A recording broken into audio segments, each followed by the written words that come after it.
Ya, jadi benar apa yang disampaikan Pak Angga tadi ya, bahwa pancaroba, pergantian musim gitu ya, itu menyebabkan munculnya penyakit-penyakit, terutama yang berkaitan dengan eh, penyakit-penyakit yang dibawa oleh vektor penyakit tertentu gitu ya. Misalnya nyamuk ya, nyamuk itu kalau musim hujan begini kan banyak gerakannya cepat ya, karena biasanya banyak apa di hutan-hutan atau di area-area perumahan itu mungkin air yang tergenang ya, apalagi kalau di sana banyak misalnya kaleng-kaleng atau eh, apa wadah-wadah yang tidak tertutup yang menyebabkan airnya nyamuk itu menjadi berkembang lebih cepat. Nah, eh, salah satu yang harus kita waspadai selain demam berdarah adalah penyakit infeksi ya, karena misalnya makanan yang tidak sehat gitu ya, yang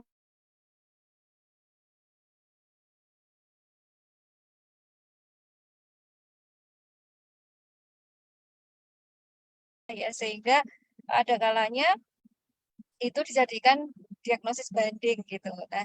Nah, hari ini coba kita perhatikan eh, bagaimana sih perbedaannya gitu ya. Nah, kita bahas dulu tentang demam berdarah ya. Nah, apa itu demam berdarah? Demam berdarah itu disebut juga dengan dengue fever. Ya, dengue fever kalau yang parah itu disebut sebagai dengue hemorrhagic fever atau DHF atau demam berdarah dengue. Nah, eh, demam dengue itu adalah bentuk ringannya. Nah, sedangkan demam berdarah itu adalah bentuk yang parahnya gitu ya. Nah, demam berdarah atau demam dengue itu adalah infeksi yang disebabkan oleh karena virus sebetulnya ya, yang disebut virus dengue.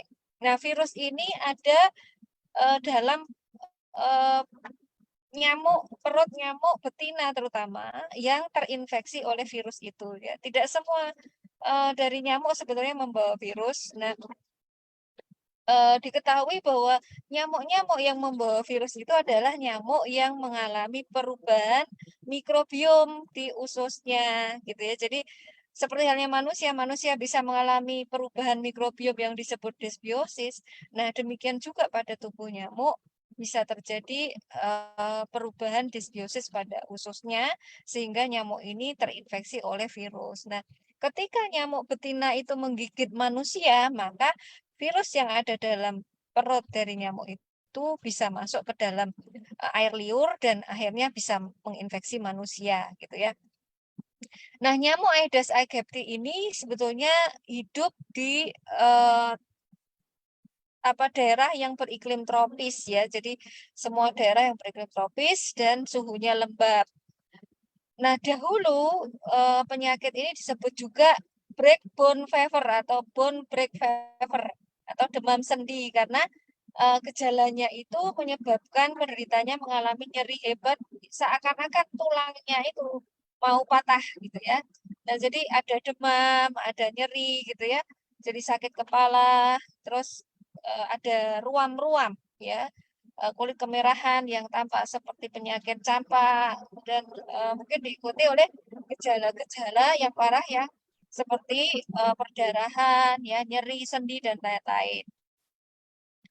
Nah, terminologi demam berdarah itu eh, dulu dikenalnya sebagai ini ya, breakbone fever yang pertama kali digunakan oleh eh, Benjamin Rush, seorang dokter yang merupakan bapak pendiri Amerika Serikat pada tahun 1789. Jadi pada saat itu dilaporkan pertama kali di Philadelphia ya, dan di daerah tropis eh, ditemukan di pertama kali di Manila di Filipina ya. Nah, lalu di Indonesia sendiri dilaporkan terjadi pertama kali di Surabaya dan Jakarta dengan jumlah kematian sebanyak 24 orang. Nah, eh, sebetulnya penyakit ini melibatkan juga faktor-faktor host dan faktor lingkungan ya. Jadi bukan hanya karena nyamuknya ya. Eh, di sini berkaitan dengan status gizi kita ya. Kemudian juga jenis kelamin itu juga ada pengaruhnya ya. Kemudian umur kita, kemudian secara genetik kita ya. Jadi ada orang tuh yang memang punya kerentanan lebih besar untuk mengalami penyakit yang berat ya, karena biasanya ini berkaitan dengan polimorfisme atau keragaman variasi dari apa namanya beberapa gen yang ada dalam tubuhnya, terutama yang mengatur fungsi-fungsi respon imun seperti misalnya fungsi dari sel-sel makrofag dan dendritik dalam tubuh kita ya. Nah, lalu juga kekebalan tubuh kita. Jadi polimorfisme ini juga bisa menyebabkan seseorang itu lebih rentan atau justru lebih kebal gitu ya. Jadi seperti misalnya malaria, malaria kan juga disebabkan oleh gigitan nyamuk ya, yang dimana penyebabnya bukan virus tapi parasit ya. Nah, ternyata ada faktor genetik yang menentukan seseorang itu kalau terkena malaria cenderung dia sehat-sehat saja tetap ya. Ada juga yang dia justru rentan gitu ya. Nah, maka sebetulnya eh, kerentanan kita sakit itu salah satunya adalah karena faktor genetik yang menentukan. Nah, lalu lingkungan. Eh, lingkungan juga sangat menentukan ya. Kenapa kok bisa terjadi disbiosis pada perutnya nyamuk, ya kan? Itu sebetulnya berkaitan dengan kerusakan lingkungan kita ya, ekosistem kita ya. Kelembapan, cuaca, kemudian juga berkaitan dengan daerah geografis ya. Perilaku masyarakat yang menggunakan mungkin bahan-bahan yang merusak lingkungan, yang menyebabkan bakteri baik, Wolbachia namanya. Wolbachia itu bakteri baik dalam lingkungan ya, yang dia bisa berada di dalam perut nyamuk, perut perut serangga, bukan hanya nyamuk, di mana kalau pada nyamuk eh, kalau yang kekurangan bakteri ini maka dia bisa terinfeksi oleh virus eh, dengue gitu ya. Nah, maka ada kemarin itu kan yang heboh itu kan nyamuk yang diberi bakteri baik Wolbachia. Nah, itu sebetulnya karena mereka menemukan bahwa para ilmuwan ini menemukan bahwa ternyata nyamuk itu kekurangan bakteri Wolbachia ya. Jadi nyamuk Aedes aegypti yang dia bisa menularkan penyakit itu kekurangan Wolbachia. Maka salah satu solusinya adalah dengan memberi nyamuk itu bakteri Wolbachia gitu ya. Nah, itu salah satu strategi untuk mengurangi demam berdarah gitu ya. Nah, etiologinya tadi oleh virus ya sebetulnya ya. Virus dengue ditularkan oleh Aedes aegypti, kemudian ini bagaimana pola gigitannya ya. Jadi kalau nyamuk ini biasanya menggigit pagi dan sore ya. Biasanya dapat menggigit berapa kali setiap hari. Jadi sehingga kalau ada nyamuk satu tertular virus, dia bisa menggigit dari satu orang ke orang lain dalam satu hari. Ya. Nah, perkembangan nyamuk dari telur dewasa itu sekitar 10 sampai 12 hari, kemampuan terbangnya 40 sampai 100 meter dari tempat berkembang biaknya. Dan biasanya dia suka benda-benda bergantung yang di dalam rumah ya. Gorden, kelambu, baju, kamar yang gelap, lembab. Nah, maka nggak boleh kita itu menggantung baju dan sebagainya. Ya. Nah, bagaimana patogenesisnya? Nyamuk yang sudah terinfeksi virus itu dia akan infeksius panjang hidupnya. Jadi hidup nyamuk pun sebetulnya terbatas ya, tapi apa namanya dia mampu tetap hidup ketika dia habis menggigit manusia, kecuali dia ditepok ya, dimatiin oleh manusia yang digigitnya ya. Nah, nyamuk yang membawa virus ini dia bisa menularkan dari individu ke individu yang lain. Kemudian setelah kita tergigit ya, maka virus itu bisa masuk melalui ujung gigitan itu ya, melalui air ludah dari nyamuk itu masuk ke dalam kulit kita ya, atau ke kapiler darah kita. Nah, akhirnya dia bisa masuk ke hati kita ya, kemudian pembuluh darah, ke kelenjar getah bening, bahkan bisa ke sumsum tulang dan paru-paru. Nah, beberapa penelitian menunjukkan bahwa salah satu yang menyebabkan seseorang itu terkena penyakit yang berat, ya sebetulnya kalau virus itu kan, kalau pertahanan tubuh kita baik, natural killer kita baik kan, dia bisa dibunuh oleh natural killer dan sel-sel pertahanan tubuh kita gitu ya. Nah, akan tapi pada orang-orang yang sakit berat ini ternyata ada perbedaan respon dari imunitasnya, karena salah satu yang berperan di situ adalah makrofag yang dia berfungsi tidak baik gitu ya. Jadi makrofagnya itu tidak bisa mengarahkan sel-sel imun itu bereaksi atau berespon sesuai dengan yang kita butuhkan ketika terinfeksi oleh virus ya. Nah, sebetulnya kalau kita normal-normal saja, infeksi virus itu akan disikapi dengan respon imun yang adekuat sehingga virus itu tidak bisa menginfeksi sel-sel kita dan tidak bisa berkembang biak dalam tubuh kita ya. Dan sebetulnya ada yang namanya cross protective, sehingga kalau misalnya kita terinfeksi satu jenis virus karena tubuh kita sudah mengenali itu, maka dengan infeksi berikutnya oleh virus yang lain kita sudah bisa berespon dengan baik terhadap virus itu gitu ya. Nah, gejala demam berdarah biasanya muncul setelah tergigit itu kurang lebih 4-6 hari ya. Biasanya dimulai dari demam yang tinggi 2-7 hari, yaitu sekitar 38-40 derajat Celcius ya. Dan biasanya ada periode di mana demam itu menurun ya, maka tipe demam dari demam berdarah ini khas ya, seperti tapal kuda ya, walaupun sekarang banyak yang menyebutkan bahwa tipe demam itu sekarang sudah tidak bisa dijadikan patokan gitu ya, tapi setidaknya kita bisa waspada. Biasanya pada hari kelima ketika terjadi penurunan demam, malah justru kita harus hati-hati sekali kalau terjadi penurunan trombosit yang berlebihan yang menyebabkan akhirnya perdarahan. Ya biasanya pada hari kelima, hari ketujuh gitu ya. Nah, manifestasi perdarahan yang bisa muncul ini bisa berupa uji torniket positif, ini biasanya bercak-bercak pada kulit ya, kemerahan gitu, yang kecil-kecil namanya peteki, kalau yang besar itu namanya purpura gitu ya.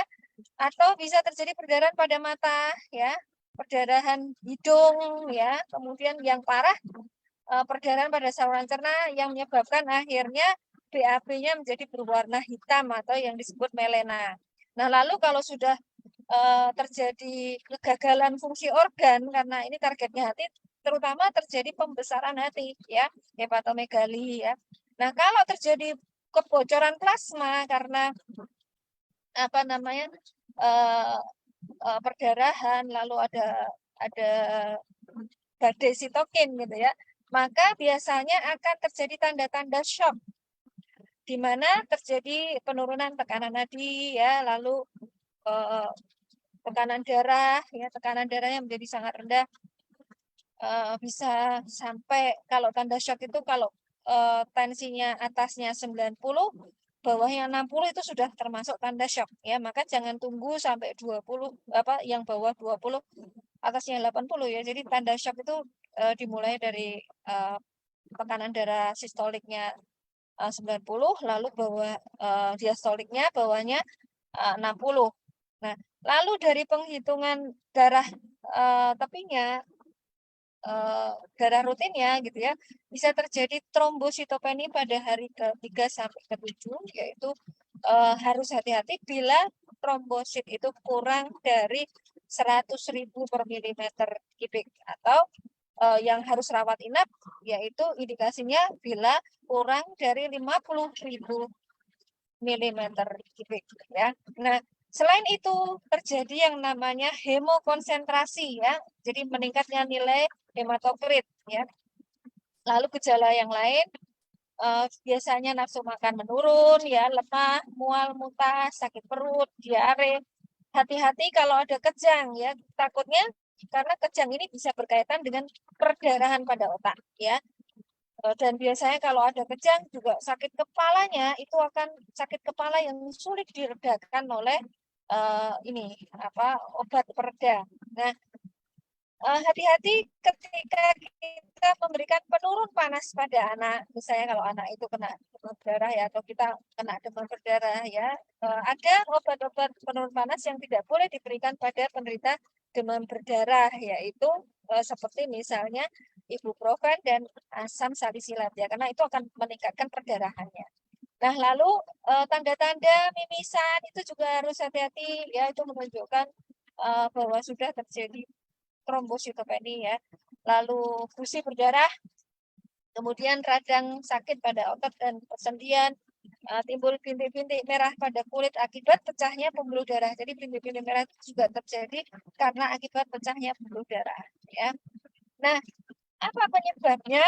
Nah, sebetulnya demam berdarah dengue ini terjadi berkaitan dengan ketidakseimbangan sistem imun ya. Jadi memang orang itu sudah punya respon imun yang tidak normal gitu ya. Kalau orang yang normal sebetulnya kalau terinfeksi virus demam berdarah ini atau demam dengue ini, dia harusnya self limited disease, artinya bisa sembuh sendiri gitu ya. Nah, tapi pada orang yang respon imunnya dia condong kepada T helper 2 namanya ya, sehingga menyebabkan respon humoral yang menyebabkan istilahnya antibody dependent enhancement ya, karena peredaran antibody yang berlebihan, maka bisa terjadi badai peradangan dalam tubuhnya yang menyebabkan akhirnya banyak sel-sel tubuh yang rusak, termasuk darah pembuluh darah yang menyebabkan akhirnya terjadi perdarahan tadi ya. Nah, lalu selain berkaitan dengan antibodi yang berlebihan, juga berkaitan dengan hipersensitivitas yang terjadi karena adanya respon sel T ya, yang menyebabkan produksi dari sitokin yang condong pada peradangan yang berlebihan. Nah, lalu juga berkaitan dari fungsi makrofag yang salah tadi ya, terjadi disfungsi pada makrofag sehingga harusnya virus itu bisa dibunuh begitu ya, virusnya tidak bisa dibunuh. Nah, lalu juga berkaitan dengan hipersensitivitas tipe 3. Jadi ada beberapa tipe hipersensitivitas yang mendasari pada orang yang menderita demam berdarah dengue, yang salah satunya adalah karena pembentukan kompleks antigen antibodi dan juga komplement yaitu C3 dan C5A. Jadi ketidakseimbangan sistem imun yang menyebabkan akhirnya peredaran dari kompleks antigen antibodi yang merusak banyak organ gitu ya. Nah, akar masalahnya berarti sebetulnya adalah pada sistem imun yang tidak seimbang dan sistem imun yang tidak bisa membunuh sel yang terinfeksi oleh virus ya. Nah, ini gambaran bagaimana disfungsi makrofag terjadi. Ya, jadi makrofag itu harusnya dia mendidik sistem imun yang lain ya. Jadi dia harus membuat tentara-tentara kita itu bisa mengenali bahwa sel kita ini terinfeksi. Nah, karena makrofagnya ini disfungsi, dia tidak bisa mengarahkan sel imun yang lain. Akhirnya yang terjadi justru terjadi penyerangan terhadap sel-sel kita sendiri ya, karena adanya kompleks antigen antibodi yang beredar tadi ya, kemudian karena adanya peradangan yang sangat berlebihan gitu ya. Nah, selain itu, temuan yang terkini disebutkan bahwa ternyata orang-orang yang sakit berat itu adalah yang mengalami kondisi dysbiosis, yaitu leaky gut ya, terjadi bacterial translocation yang menyebabkan akhirnya dalam darah orang-orang yang terkena demam berdarah dengue yang berat itu ada bakteri-bakterinya gitu ya. Ada bakteri, ada penanda bakteri seperti lipopolisakarida yang menunjukkan bahwa ternyata ini berkaitan dengan kerusakan pada usus yang disebut likigan. Nah, ini gambaran hasil penelitian yang menunjukkan bagaimana ternyata orang-orang yang sakit demam berdarah itu ternyata berkaitan dengan antibody enhancement dan juga berkaitan dengan ini apa disbiosis pada ususnya. Nah, diagnosis dari demam berdarah ini dimulai dari pemeriksaan fisik ya. Tadi diketahui ada ruam-ruam, ya ada nyeri kepala, nyeri tulang belakang, perasaan lelah gitu ya. Nah, pengobatannya biasanya adalah dengan pemasangan infus, transfusi darah gitu ya. Dan harus cairan itu cukup ya. Lalu kalau ada diare juga harus diatasi diarenya begitu. Kalau ada leaky gut-nya maka harusnya dilakukan pemberian apa sesuatu yang bisa meningkatkan barrier dari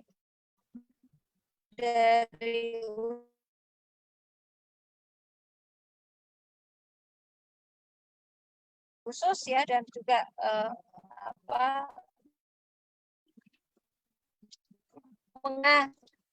pencegahan ini ya kita harusnya mulai dari lingkungan ya maka apa yang namanya 3M ini penting sekali ya menguras menutup mengubur kemudian pemberantasan sarang nyamuk dan lain-lain. Nah ini kebijakan pemerintah nggak perlu mungkin ya. Nah, ini tanda-tanda peringatan DBD yang parah yang merupakan keadaan darurat dapat berkembang dengan cepat, yaitu sakit perut yang parah, muntah terus-menerus, perdarahan gusi dan hidung, adanya darah dalam urin, tinja, dan muntahan, perdarahan di bawah kulit, ya, pernapasan yang sulit atau cepat, kelelahan, iritabilitas, dan kegelisahan. Nah, lalu ini komplikasinya ya, jadi kalau yang berat sekali bisa menimbulkan gagal fungsi hati dan juga sirosis hati ya. Kemudian bisa menyebabkan stroke ya karena terjadi perdarahan pada otak ya. Lalu gagal ginjal ya. Nah, demam berdarah ini harus kita bedakan dengan tikumnya, kemudian infeksi virus Zika, malaria dan demam tifoid ya. Yang paling sering disalah diagnosiskan adalah dengan demam tifoid. Nah, mungkin itu yang bisa saya sampaikan. Barangkali ada yang mau ditanyakan silakan.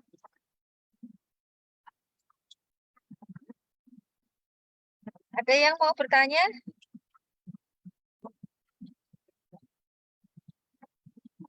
Ya, jadi kalau kita melihat bahwa ternyata ini berkaitan dengan respon imun dan disbiosis, ya, maka untuk pencegahannya kita bisa menggunakan makanan superfood, ya, kemudian probiotik, simbiotik, ya, dan tentunya kalau ada perdarahan harus bed rest, ya, jadi tetap harus bed rest, ya, tidak boleh turun dari tempat tidur ya karena kalau ada kerusakan dari pembuluh darah terutama maka kalau kita melakukan aktivitas yang terlalu berlebihan bisa menyebabkan nanti perdarahannya bertambah. Nah, maka perlakuan antara tipes dan demam berdarah itu harusnya sama ya. Jadi makanannya harus kita jaga ya.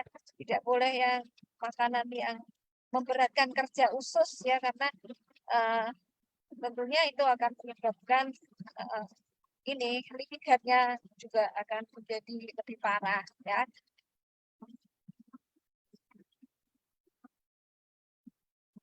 Apakah ada pertanyaan sampai di sini?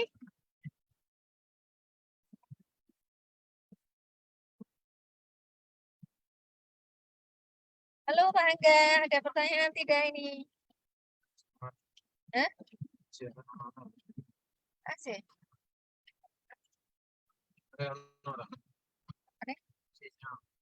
Ada? Masih ada sih, alhamdulillah. Langsung lokasi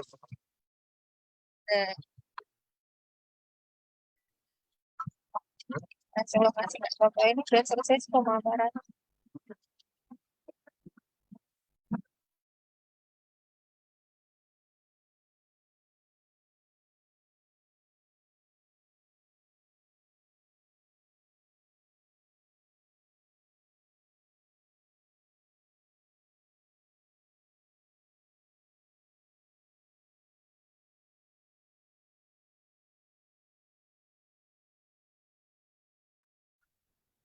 Kalau misalkan yang menang dari Medan apa segala macam kayak begitu, ya saya nggak tahu ya. Kalau logikanya mungkin mungkin ini kali apa dapat wallet sesuai dengan nominal tiket mungkin atau apa kan dicoba dulu aja ya. Saya juga nggak tahu kan nanti tinggal kita lihat aja yang menang dari mana.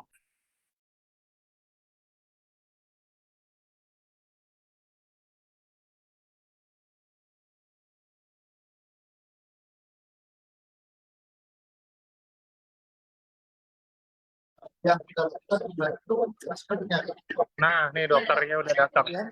Ya, Halo dok. ya. Halo. Ya, Halo dok. Ya, oke. Silakan dok, bisa tanya jawab ya. maaf, sinyal saya hilang. Ya, Ya, nggak masalah, gimana? nggak apa-apa. Sudah ada yang bertanya? Nah, boleh nih teman-teman yang mau tanya langsung di Sudah. kolom chat ya, langsung nanti dibaca sama dokter. Ya, ya. Nah, ini ada yang bertanya tentang makanan ya. Ya, benar sekali bahwa makanan itu kita harus menjaga karena dia ada leaky gut ya. Jadi kita berlakukan baik itu penderita tipes maupun demam berdarah itu sama seperti penderita leaky gut ya. Jadi kita harus memberi mereka makanan yang lembut ya, tidak boleh makan makanan yang terlalu apa terlalu banyak pengawet, perasa gitu terutama ya dan uh, apa namanya kita beri yang kaya kolagen. Nah, seperti usuku suba itu juga bagus ya karena dia mengandung bakteri baik ya yang diharapkan menghambat disbiosis yang terjadi pada penderita demam berdarah dan tipoid.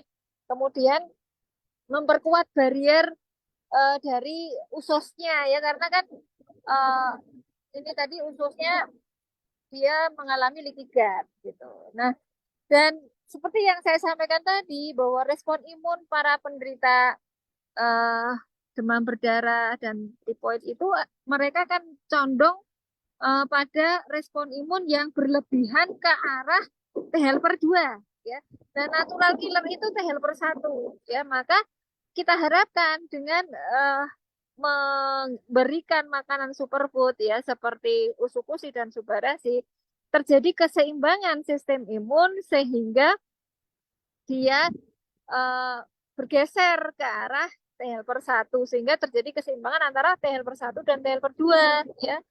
Eh, jadi eh, imunomodulasi itu penting dalam penanganan eh, demam berdarah supaya tidak terjadi apa reaksi hipersensitivitas dan juga peredaran kompleks antigen antibodi yang berlebihan tadi gitu. Nah, ada pertanyaan tentang anak 11 tahun kena DBD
Sorry ya teman-teman, ini dokternya udah masuk lagi.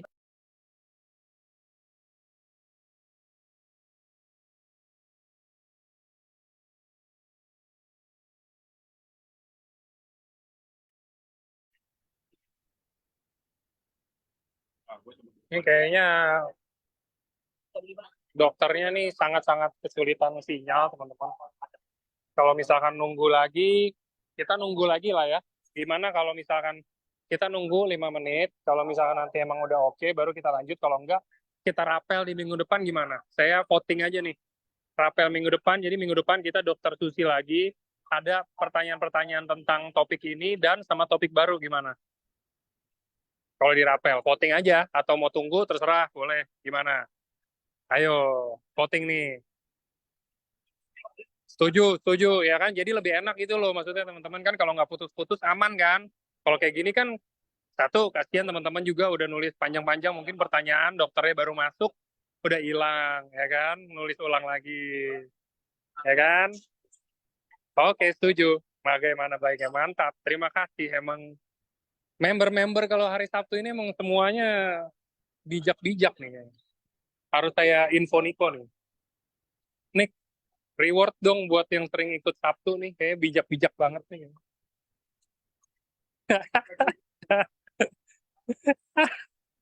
Ya, tapi nggak pernah pada on cam. Kalau on cam kan ketahuan ininya siapa aja ya kan. Kalau dari nama doang kan saya nggak tahu. Mana tahu namanya Angga, tapi ternyata tiba-tiba username misalkan Ariel contoh atau Budi atau apa kan nggak tahu kan. Rewardnya on cam bisa Bapak. Ya, kira-kira gitu ya. Oke ya, kalau gitu saya tutup ya. Sorry banget teman-teman. On behalf Dr. Susi dan on behalf untuk acara hari ini. Jadi eh mungkin kita rapel di minggu depan karena ketidakadaan sinyal, ketergangguan sinyal ya. Jadi nggak apa-apa, kita rapel minggu depan. Nanti saya ngomong ke dokternya. Terima kasih teman-teman semuanya sudah hadir di acara ini. Kita ketemu lagi di minggu depan. Saya ajak dokter Susi lagi gitu ya.